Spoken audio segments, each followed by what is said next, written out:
Comment utiliser cette vidéo? Bon, je vais vous la faire courte, vous commencez à avoir l'habitude. On suit la vidéo, on écrit le cours dans le cahier, en faisant pause aussi souvent que nécessaire parce qu'évidemment la vidéo va un petit peu trop vite. Si vous avez besoin, vous me posez des questions et après, évidemment, des exercices. On est donc dans un nouveau chapitre qui s'appelle Parallélogramme et qui est un chapitre de géométrie. On va commencer par grand 1, le cas général, avec une définition. Donc, notre définition nous dit un parallélogramme est un quadrilatère dont les côtés opposés sont parallèles. Cette définition, on l'encadre et elle est à apprendre par cœur.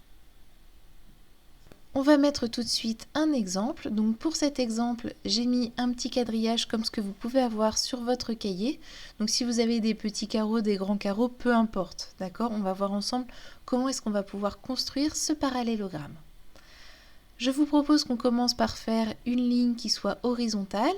Cette droite horizontale, on va la mettre en pointillé. Elle va nous servir de support pour notre premier côté. Donc un côté, c'est un segment. Donc on va venir tracer avec un trait plein un segment sur cette droite. Donc moi, j'ai choisi de faire un segment qui fait 5 carreaux de longueur. Donc s'il vous plaît, j'ai pas réussi à faire pile 5 carreaux, c'est compliqué, mais faisons comme si c'était pile 5 carreaux. Ce segment, on va l'appeler AB. Je vous propose maintenant qu'on fasse le côté qui continue, donc qui part de B. Et pour ça, on va venir tracer une droite en pointillé. Donc moi j'ai tracé une droite à peu près au hasard, ça n'a pas vraiment d'importance. Notre droite ici, elle va venir supporter notre segment qui va servir de deuxième côté et que j'ai tracé ici en noir. Donc pour des questions pratiques, ce segment noir, je l'ai fait s'arrêter pile sur une ligne horizontale de mon quadrillage. Vous allez voir pourquoi tout de suite. Parce que comme mon quadrilatère, mon parallélogramme, il doit avoir les côtés opposés qui sont parallèles, le prochain côté que je vais devoir faire, c'est un côté qui va être parallèle à AB et qui donc va tomber pile sur mon quadrillage de mon cahier. Voilà la droite qui va venir soutenir notre troisième côté. À partir de là, on a déjà fait le côté qui était parallèle à AB. Je vous propose qu'on fasse le côté parallèle à BC et qui part de A. Et donc pour ça, je vais me mettre en A et je vais venir tracer une droite qui est parallèle au côté qui part de B et qui est BC.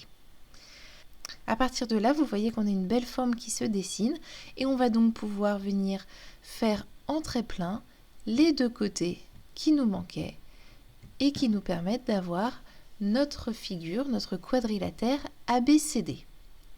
Et là, quand on a tracé ce quadrilatère, on a fait en sorte, par construction, que les côtés soient parallèles deux par deux. Du coup, on a un parallélogramme. On va pouvoir écrire qu'on a AB qui est parallèle à CD et AD qui est parallèle à BC. Donc, ABCD est un parallélogramme. Continuons maintenant avec une propriété.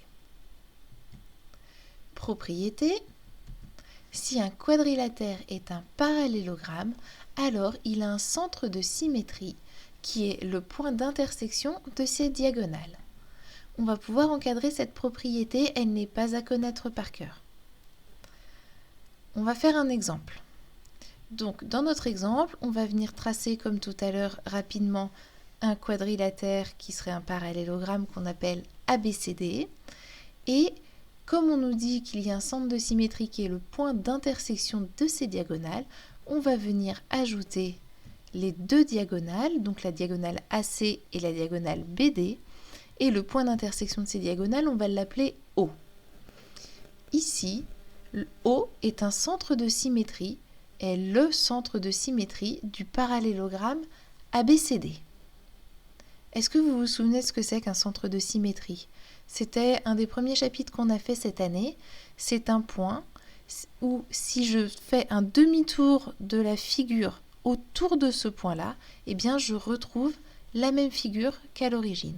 Donc là, si jamais je faisais mon parallélogramme ABCD sur un calque, que je venais planter mon compas, la pointe de mon compas dans le point O et que je venais faire tourner mon parallélogramme ABCD d'un demi-tour autour de O, et bien je verrai que je retrouve le même parallélogramme. On continue avec une autre propriété. Propriété, si un quadrilatère est un parallélogramme, alors ses diagonales se coupent en leur milieu. On peut encadrer cette propriété et elle est à savoir absolument par cœur. Donc on va prendre tout de suite un exemple. Dans l'exemple précédent, donc moi je vais vous remettre la figure, vous n'êtes pas obligé, vous pouvez réutiliser la figure de l'exemple précédent. Donc dans cet exemple, nous avions mis le point O qui est le point d'intersection des diagonales. On a O qui est le milieu de AC.